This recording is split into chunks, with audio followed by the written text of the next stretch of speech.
नमस्कार विद्यार्थी मित्रांनो. आज आपण PSI मुख्य परीक्षा 2014चा जो मराठी आणि इंग्रजीचा पेपर आहे, त्या पेपरमध्ये आलेल्या प्रश्नांचं तर कशा पद्धतीने शोधायचे आणि त्याचं थोडक्यात विश्लेषण या ठिकाणी बघणार आहोत. सर्वप्रथम मला तुम्हाला सांगायचं की हे पूर्ण काही विश्लेषण असणार नाही आहे. म्हणजे आपण परीक्षेमध्ये गेल्यानंतर 100 प्रश्न जे असतात, त्या प्रश्नांना कसं टॅग करायचं, अवघड जे प्रश्न असतात, ते प्रश्न कसे सॉल्व्ह करायचे, ह्याचं थोडक्यात बघणार आहे. म्हणजे हा जो पेपर आहे तो प्रत्यक्ष मी दिलेला पेपर आहे. म्हणजे मी परीक्षा देत असताना आपण काय विचार केला पाहिजे, प्रश्न जो आलेला आहे तो कशा पद्धतीचा आणि तो कसा सोडवला पाहिजे, या संबंधित आपण या पेपरच्या माध्यमातून माहिती घेणार आहे. तर या परीक्षेमध्ये 2014चा जो पेपर होता, त्यावेळेस प्रत्येक पेपर हा प्रत्येक परीक्षेसाठी वेगळा वेगळा होता.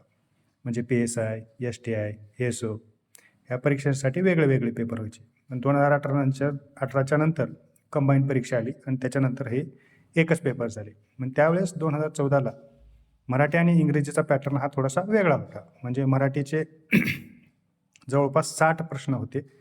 त्याच्यापैकी पहिले 50 प्रश्न हे MCQमध्ये होते आणि बाकीचे जे म्हणजे 60 पैकी 50 झाल्यानंतर 10 मार्कांचा जो पॅसेज होता किंवा उतार्यावरचे काही प्रश्न होते. तर ते काही उतारे आपण आताच बघणार नाही. तर त्या 50 प्रश्नांचं विश्लेषण आणि त्या 50 प्रश्नांना मराठीच्या कशा पद्धतीने सोडवलं पाहिजे ते आपण बघणार. तर चला मग बघूया. बघा, मराठीचा पहिला प्रश्न आहे, कर्णापासून कान यासारख्या शब्दांना काय म्हणतात? सरळ सरळ प्रश्न आहे. जर आपण शब्दसिद्धी हा जर टॉपिक पाहिला तर तुम्हाला या प्रश्नाचं उत्तर सरळ मिळून जाईल. शब्दसिद्धीमध्ये आपल्याला देशी शब्द आहेत, त्याच्यानंतर परभाषा शब्द आहेत, तद्भव शब्द आहेत, तत्सम शब्द आहेत. तर ह्या शब्दांना काय म्हणतात हे आपण माहिती पाहिजे किंवा आपल्याला ह्या गोष्टी माहितीच पाहिजे. तत्सम म्हणजे कोणते शब्द? जे संस्कृतमधून आलेले आहेत, जशाच तसे, बरोबर आहे. आणि तत्सम म्हणजेच त्या पद्धतीचे, म्हणजे तशा प्रकारचे शब्द. कर्ण हा शब्द कसा आहे? तत्सम शब्द आहे. आणि कर्णापासून कान जो शब्द आहे तो कशा पद्धतीने तयार झालेला आहे? म्हणजे तत्सम शब्दामध्ये बदल करून मराठीत आलेला शब्द जो असतो तो तद्भव शब्द असतो, हे आपल्याला माहिती पाहिजे. पर्याय क्रमांक 2 बघा, देशी शब्द आहे. देशी शब्द म्हणजे कोणते शब्द? असे शब्द जे मुळात तत्समी नाहीत, तद्भवी नाहीत किंवा परभाषीय नाहीत, अशा शब्दांना देशी शब्द म्हणतात. आणि देशी शब्दालाच देशी, देश आणि देशज असे देखील म्हटलं जातं. मग असे कोणते कोणते शब्द येतात? फार उदाहरणार्थ बघा, झाड, दगड, अजून धोंडा, अजून घोडा, अजून डोळा, हे अशा पद्धतीचे शब्द म्हणजे देशी शब्द असतात. आणि त्याच्यानंतर परभाषीय शब्द. परभाषा म्हणजे शब्द ह्याचेही 2 प्रकारे आपल्याला वर्गीकरण करता येतात. परभाषा म्हणजे कोणते कोणते शब्द? परकीय म्हणजे इतर विदेशी असलेले शब्द, परकीय किंवा विदेशी. आणि दुसरा जो प्रकार सांगता येईल किंवा या परभाषेमधलाच दुसरा प्रकार कोणता सांगता येईल आपल्याला? तर स्वदेशी. स्व म्हणजे आपल्या देशामधले. स्वदेशी म्हणजे आपण जसं गुजराती, कानडी, तेलुगू, तमिळी असे शब्द असतात ते स्वदेशी असतात. म्हणजे परभाषेमधले 2 प्रकार, परकीय, विदेशी आणि स्वदेशी. मग परकीय म्हणजे कोणते कोणते शब्द? अरबी, फारसी, उर्दू, जे इतर विदेशातले शब्द असतात ते कोणते शब्द असतात? परभाषा शब्द असतात. मग ह्या कर्णापासून कान हा जो शब्द तयार झाला आहे तो कोणता शब्द आहे? मग तद्भव शब्द. मग या प्रश्नाचं उत्तर काय? तद्भव शब्द. प्रश्न दुसरा बघा, हलाहल या शब्दाचा अर्थ काय? सरळ सरळ आहे. म्हणजे असे जे शब्द असतात, शब्द विचारल्यानंतर त्याचा मूळ अर्थ माहिती पाहिजे, त्याचा विरुद्धार्थी माहिती पाहिजे, त्याचे समानार्थी माहिती पाहिजे आपल्याला. तर हलाहल म्हणजे काय? पर्याय बघा, अमृत, विष, हाल आणि नांगर. बघा, जर पहिल्यांदा जर कोणी हा शब्द ऐकलेला असेल तर त्याला समजणार नाही की हा शब्दाचा अर्थ काय. तर आपण पर्यावरण पण याचं उत्तर काढू शकतो. बघा, हलाहल. बघा, हाल म्हणजे काय? परिस्थिती वाईट असते. माझे हाल खूप बेकार आहे, म्हणजे आपली परिस्थिती वाईट आहे. गरिबीसारखी जर परिस्थिती, हालाखीची परिस्थिती असं म्हणतो, त्याला हाल असं म्हटलं जातं. नांगर म्हणजे काय? हल. हल म्हणजे नांगर हा समानार्थी शब्द आहे. हल जे की व्यंजन नाही आहे, व्यंजनांनाच हल देखील असं म्हटलं जातं. पण हल म्हणजे काय? नांगर. हे पण येणार नाही. अमृत म्हणजे माहिती आहे आपल्याला. अमृतचे विविध अर्थ म्हणजे विविध समानार्थी शब्द आपल्याला दिसून येतात. अमृत म्हणजे काय? सुधा, पियुष, म्हणजे हे 3 पर्याय नाही आहे. तर मग जर समजा माहितीच नसेल तर आपल्याला हलाहल या शब्दाचा या पर्यायापैकी उत्तर शोधायचं आहे. मग ह्याचं उत्तर काय येईल? विष. विष या शब्दाला अजून एक दुसरा शब्द आहे, गरळ. काय गरज. म्हणजे अशा पद्धतीनं या प्रश्नाचं उत्तर आपण सोडू शकतो. आता त्याच्यानंतर तिसरा प्रश्न बघा. तिसरा प्रश्न बघा. पुढील वाक्यातील विधेय विस्तार ओळखा. प्रश्न काय विचारलेला आपल्याला? सगळ्यात महत्त्वाचं विधेय विस्तार ओळखायचं आहे. मग आपल्याला माहिती आहे वाक्य पृथक्करणामध्ये उद्देश आणि विधेय या दोन वाक्याचे दोन भाग असतात. मग उद्देश म्हणजे काय, विधेय म्हणजे काय, हे आपल्याला माहिती पाहिजे. तर उद्देश म्हणजे काय? वाक्यामध्ये बोलणारा ज्याच्याविषयी बोलतो त्याला उद्देश असं म्हटलं जातं. आणि उद्देशाविषयी जो कोणी बोलतो किंवा उद्देशाविषयी जे बोलले जाते त्याला विधेय असं म्हटलं जातं. आणि प्रत्येक वाक्यामध्ये उद्देश आणि विधेय हे दोन घटक असणारच आहेत. उद्देश आणि विधेय. मग या दोन गोष्टी असणार वाक्यप्रथानामध्ये असतात. मग त्या प्रश्न काय विचारलेला आपल्याला? विधेय विस्तार. मग विधेय विस्तार म्हणजेच काय? एक प्रकारे क्रियापदाचा विस्तार असतो. विधेय म्हणजेच काय? क्रियापदाचा एक प्रकारे विस्तार. तर बघा, विधेय विस्तार म्हणजेच काय? विधेयाविषयी अधिक माहिती सांगणारे शब्द. विधेय माहिती पाहिजे आपल्याला वाक्यामध्ये. विधेय म्हणजे काय? वाक्याचा अर्थ पूर्ण करणारा शब्द असतो. म्हणजे एक प्रकारे क्रियापदच असतं. मग क्रियापद ओळखायचं कसं माहिती आहे? म्हणजे वाक्याचा अर्थ पूर्ण करणारा शब्द म्हणजे क्रियापद. क्रियापदाविषयी अधिक माहिती सांगणारे शब्द कोणते कोणते बघायचे. मग यावेळेस विधेय विस्तार ओळखायचा ना, त्यावेळी विधेय विस्तार हे एक प्रकारचे क्रियाविशेषण असतात. मग क्रियाविशेषण कसं ओळखतो आपण? त्या क्रियापदाला केव्हा, कोठे, कसे असे जर प्रश्न विचारले तर आपल्याला ते मिळून जाईल. तर बसला आहे या वाक्य किंवा या शब्दाने या वाक्याचा अर्थ पूर्ण होत आहे. कसा बसला आहे, कोठे बसला आहे आणि केव्हा बसला आहे. तर या प्रश्नाचं कोणत्या प्रश्नाने जर प्रश्न विचारला तर आपल्याला उत्तर मिळून जाईल केव्हा, कोठे आणि कसे. मग याच्यापैकी कसेने जर प्रश्न विचारला, कसे बसला आहे, अगदी तन्मयतेने, म्हणजे आपल्याला विधेय विस्तार मिळून जाईल. आमचा छोटा मुलगा काल विकत घेतलेले पुस्तक अगदी तन्मयतेने वाचित बसला आहे. मग कसा बसला आहे? अगदी तन्मयतेने वाचित बसला आहे. मग इथं पर्यायामध्ये आपल्याला येऊन जाईल या क्रियापदाबद्दल विशेष माहिती सांगणार आहे. म्हणजे क्रियापदाविषयी आणखी जास्त माहिती सांगणारे शब्द कोणते? अगदी तन्मयतेने. सरळ सरळ उत्तर मिळून जाईल अगदी तन्मयतेने. त्याच्यानंतर बघा, हा छोटा मुलगा काय? आमचा छोटा मुलगा, म्हणजे हा झाला उद्देश. हा काय झाला? उद्देश. आमचा काय झाला या ठिकाणी? आमचा म्हणजेच काय? उद्देशाविषयी माहिती सांगतोय. हा झाला उद्देश विस्तार. उद्देशाविषयी माहिती सांगणारे शब्द उद्देश विस्तार या भागामध्ये येत असतात. त्याच्यानंतर चौथा प्रश्न बघा. पुढीलपैकी कानडी शब्द कोणते? शब्दसिद्धी मधलाच आहे. आणि कानडी शब्द म्हणजे कोणते शब्द? आता इथंच दिलेलं बघा, परभाषीय मधला. परभाषीय म्हणजे स्वदेशी. स्वदेशी म्हणजे कोणते कोणते शब्द? तामिळी, कानडी, हिंदी, तेलुगू हे जे शब्द आहेत ते आपले कोणते शब्द आहेत? स्वदेशी शब्द. शब्दसिद्धी मधलाच हा दुसरा प्रश्न आला. म्हणजे तुम्हाला शब्दसिद्धी जर टॉपिक व्यवस्थित केला तर तुम्हाला पहिल्या प्रश्नाचं आणि चौथ्या प्रश्नाचं उत्तर लवकरात लवकर मिळून जाईल. बघा, दादर, डबा, रिकामटेकडा. मग हे शब्द कोणते आहेत? गुजराती शब्द आहेत. हे माहिती पाहिजे आपल्याला. त्याच्यानंतर ताळा, अनरसा, शिकेकाई हे कोणते शब्द आहेत? तेलुगू शब्द आहेत. आता आजच्या घडीला शिकेकाई याच्याबद्दल बरेच जणांचे वेगळे वेगळे अर्थ आहेत. काही जणांनी याला कानडी शब्द देखील म्हटलेला आहे आणि काही जणांनी याला तेलुगू शब्द पण म्हटलेला आहे. तर आपण हा 2014चा पेपर बघतो. त्यावेळेस बरेच जणांनी ऑप्शन पाठवले असतील, न पाठवले असतील, तो त्यांचा भाग. आणि त्यावेळेस रिसोर्स पण कमी होती, की संदर्भ पुस्तकं पण कमी होती. त्याच्यानंतर चौथा पर्याय बघा, तपास, दाम आणि हा शब्द कोणता आहे? करोड. हे कोणते शब्द आहेत? हिंदी शब्द आहेत. त्याच्यानंतर दिल आणि बात हे देखील सगळे कोणते शब्द आहेत? हिंदी शब्द. आणि तर पर्याय कोणता विचारलेला आहे? कानडी शब्द कोणते? तर उत्तर काय? ताई, भाकर आणि तूप हे उत्तर सरळ येईल. म्हणजे बघा, लक्षात येईल की आपल्याला शब्दसिद्धी या टॉपिकवरच 2 प्रश्न विचारले आहेत. म्हणजे तुम्ही जर व्यवस्थित टॉपिक केला तर हे 2 तुम्हाला फुकटचे मार्क मिळून जातील. हे अशा पद्धतीने आपल्याला शोधायचे असतो. त्याच्यानंतर दुसराच एक प्रश्न, 5वा प्रश्न बघा. एकाच आईच्या पोटी ज्यांचा जन्म झाला आहे असे कोण असतो? आपल्याला माहिती पाहिजे की ह्या 4ही पर्यायापैकी जर तुम्ही व्यवस्थित वाचन केलं, व्यवस्थित अभ्यास केला तर तुम्हाला लवकर उत्तर येऊन जाईल. माहिती पाहिजे की त्याला काय म्हणतात? सहोदर असं म्हटलं जातं.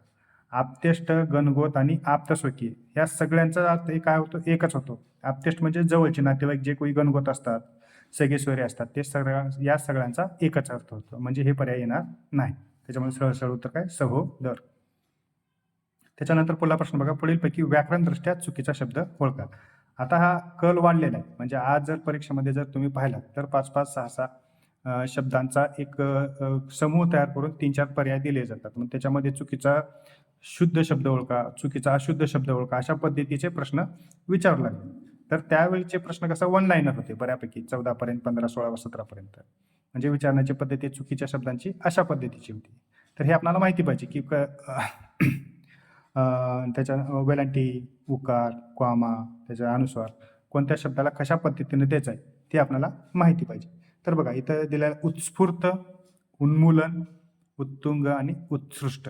जर चारही पर्याय जर भेटले तर आपल्याला काय दिसतं? सर्व पर्याय बरोबर दिसतात.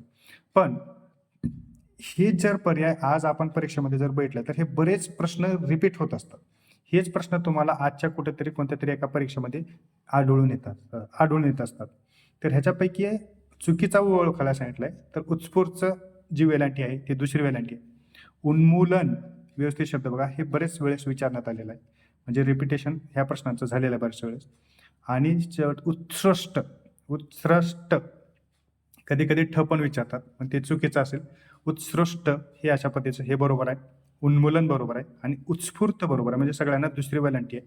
आणि तिसरा जो शब्द आहे तो उत्तुंग असा शब्द आहे.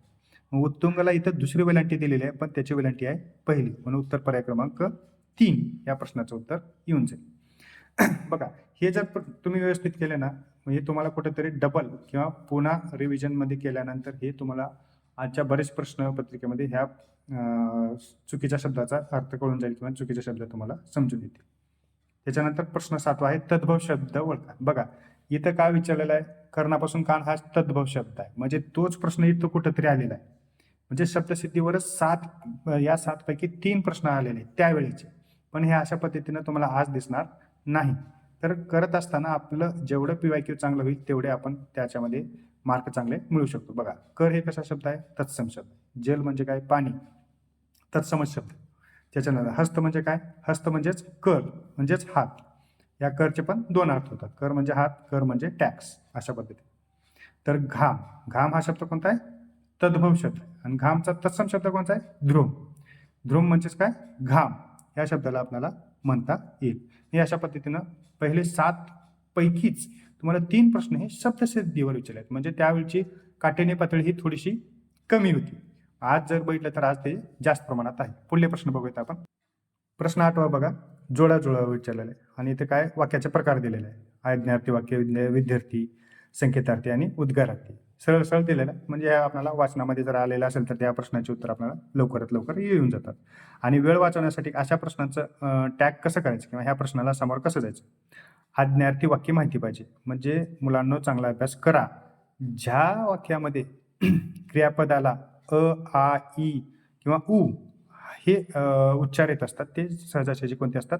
आज्ञार्थी वाक्य असतात. मग आज्ञार्थी वाक्य याच्यापैकी पर्यायापैकी बघायचं.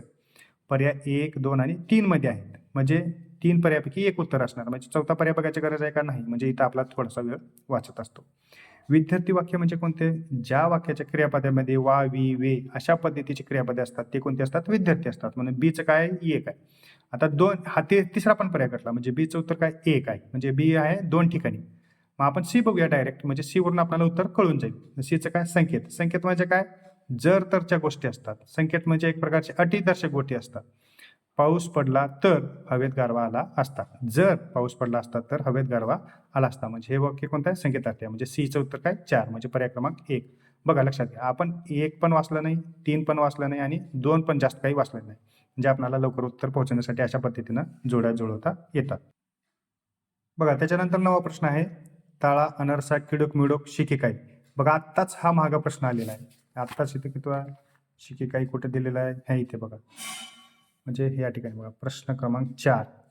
शिकेकाई आहे, रेखामटेकडा आहे, अनरसा आहे, ताळा आहे. म्हणजे हे कोणते शब्द आहेत? तेलुगू शब्द आहेत.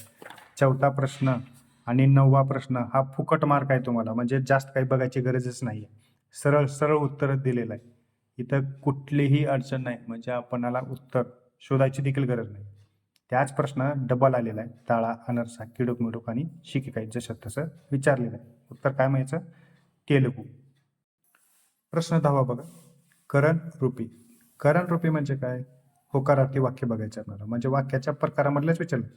जोड्या जुळवा प्रश्न 8 आणि प्रश्न 10 जवळपास सारखाच आहे, म्हणजे आपल्याला जवळपास 10 पैकी 10 प्रश्न हे जशा तसे असलेले आपल्याला दिसून येतात बऱ्यापैकी. करण रूपी वाक्य कोणते म्हणलेलं आहे बघा लक्षात घ्या. अबब केवढी प्रचंड आगी, हे कोणतं वाक्य आहे? उद्गारार्थी वाक्य. कोणतं वाक्य आहे? उद्गारार्थी वाक्य. हे बघा, अबब केवढी प्रचंड आग ही इथं बघा जोड्या जुळवामध्ये सेम प्रश्न आहे, कुठलाच बदल नाही, जशास तसं विचारलेला आहे. म्हणजे हे राहील का? नाही. त्याच्यानंतर माझे वडील आज परवाई गेले, हे बघूया.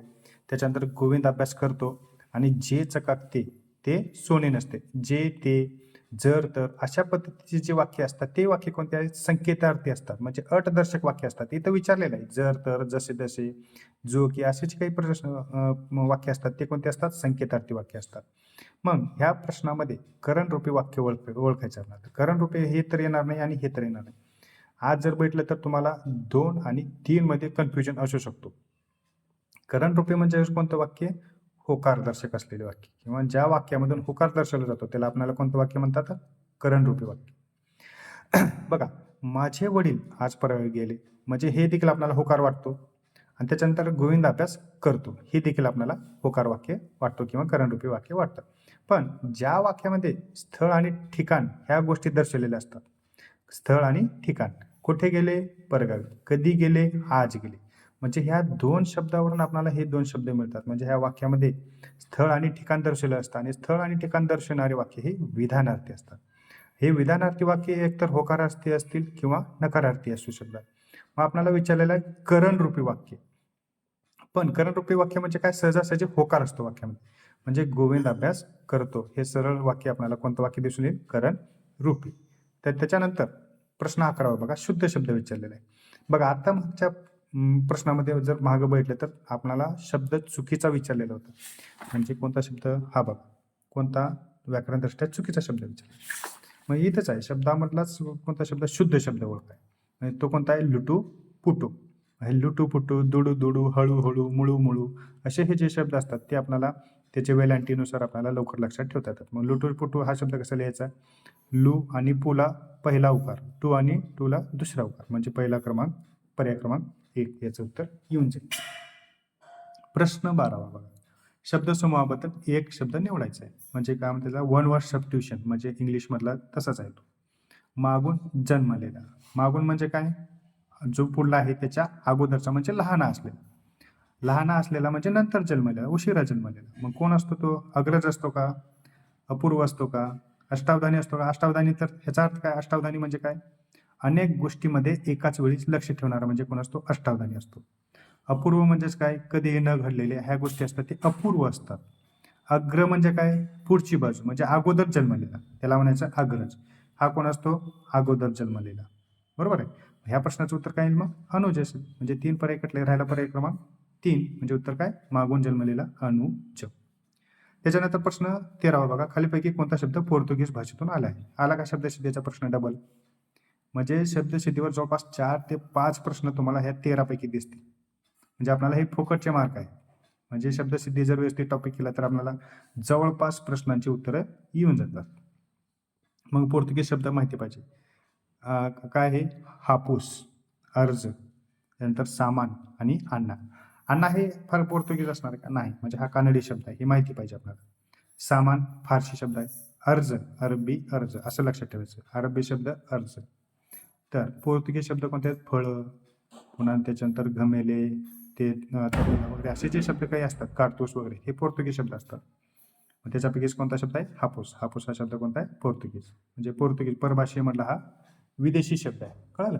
त्याच्यानुसार आपल्याला हे शब्दसिद्धीचे बरेच प्रश्न आपल्याला सोडवता येतील. त्याच्यानंतर प्रश्न 14 बघा. प्रश्न 14 विचारलेला आहे, जोड्या जुळवा. जोड्या जुळवा म्हणजेच बघा, आता हे बरेच प्रश्न असे असतात की ते तुम्हाला पर्यावरण लवकर लवकर उत्तर काढता येतात. दात दाखवणे, दात वासणे, दात विचकणे आणि दात पडणे, ह्या सगळ्या प्रश्नांचे म्हणजे वाक्यप्रचार विचारलेले आहे, त्याचे अर्थ विचारलेले आहे. एकाही प्रश्नाचं जरी लवकर उत्तर आलं तर आपल्याला त्या प्रश्नापर्यंत उत्तरापर्यंत पोहोचवता येतं. दात दाखवणे म्हणजे काय? एखाद्याची टिंगल करणे. आपण एखाद्याला चिडवायचं असेल, टिंगल करायची असेल तर आपण काय दात दाखवतोस असं त्याचं चिडवत असतो. म्हणजे काय? एखाद्याची टिंगल करणे. म्हणजे पर्याय क्रमांक 1. पर्याय क्रमांक 1चं उत्तर काय? 2 आहे. म्हणजे 1चं 2 कुठं आहे? 1, 2 आणि 3 मध्ये आहे. म्हणजे 4 वाचायची गरज नाही. बी बघूया. बीचं काय? बी म्हणते काय? दात वासणे. दात वासण्याचा अर्थ काय? एखाद्याला खिन्न होऊन बसणे. नुकसानीमुळे काय करायचं? खिन्न होऊन बसणे. ह्याचा अर्थ आपल्याला सांगतात. म्हणजे बीचं 3 आहे. तर सी बघूया. दात विचकणे. दात विचकणे म्हणजेच काय? एखाद्याला वेडावणे. एखाद्याला वेडाने, म्हणजे सीचं उत्तर येईल 4. म्हणजे पर्याय क्रमांक 1 उत्तर आपल्याला दिसून येईल. जर एवढंही जरी नाही झालं तर समजा आपल्याला हे कन्फ्युजन, वेळ जातोय, तर चौथा पर्याय बघा, दात पडणे. दात पडणे म्हणजे काय? दात पडल्यानंतर काय एखाद्याची फजिती होणे, म्हणजे डीचं उत्तर 1. म्हणजे 1 वरून आपल्याला सगळं उत्तर करता येतात. म्हणजे हे अशा सोप्या पद्धतीने उत्तर करता येतं. म्हणजे डीचं उत्तर काय? 1. डी पर्याय 1 कुठं आहे? 1 मध्येच आहे. म्हणजे आपल्याला लवकर उत्तर शोधता येईल. त्याच्यानंतर बघा प्रश्न 15वा. उपसर्ग घटित शब्द ओळखायचा आहे. उपसर्ग घटित. बघा आता शब्दसिद्धीचाच प्रकार आहे हा जवळपास. म्हणजे प्रत्यय घटित, उपसर्ग घटित, मग शब्दसिद्धीमधले असे बरेच काही जे प्रश्न असतात ते तुम्हाला सरळ सरळ आहेत. तिथे तुम्हाला वेगळा कोणताही प्रश्न विचारला नाही. फक्त ह्याच प्रश्नाचं रिपिटेशन आज आपल्याला बरेच प्रश्नामध्ये आपल्याला दिसून येतं. उपसर्ग म्हणजे काय? शब्दाच्या अगोदर लागणारा प्रत्यय. शब्दाच्या अगोदर लागणारा एखादा शब्द असतो, त्यालाच आपल्याला उपसर्ग असं म्हणता येईल. प्रत्यय म्हणजे काय? शब्दाच्या नंतर लागणारे. शब्दाच्या नंतर लागणारे प्रत्यय असतात आणि शब्दाच्या अगोदर लागणारे उपसर्ग असतात. बघा लेखक. मग ह्या लेखक या शब्दामध्ये अक हा जो प्रत्यय आहे तो कोणता शब्द आहे? प्रत्यय घटित शब्द आहे. टाक अधिक आऊ, टाकाऊ, म्हणजे हा कोणता झाला? प्रत्यय घटित शब्द झाला. आनंदित, आनंद अधिक ईत, म्हणजेच काय? आनंदित, हा देखील कोणता झाला? प्रत्यय घटित. या शब्दामध्ये का अति, अति हा काय? उपसर्ग आहे. ह्या शब्दाचा उपसर्ग आहे. उपसर्ग हा पहिल्यांदा लागला, म्हणून अति अधिक शय, अतिशय, म्हणजे या प्रश्नाचं उत्तर हे. त्याच्यानंतर प्रश्न 16वा. प्रश्न 16वा बघा, पाणी या शब्दाचा अर्थ विचारलेला आहे. पाणी म्हणजे कसं आहे? पहिली वेलांटी आहे. याला काय? पहिली वेलांटी आहे. पाणी म्हणजे पाणी होतं का? पाण्याला दुसरी वेलांटी असते. पाणी म्हणजे काय? जल, पाणी, पेय, उदक, असे बरेच शब्द आहेत पाण्याला. हे जल आहे म्हणजे हा पर्याय येणार नाही. पेय पदार्थ येणार नाही, म्हणजे पेय पदार्थ असेल तर असा शब्द येईल. त्यानंतर पाणी नाही हे पण येणार नाही.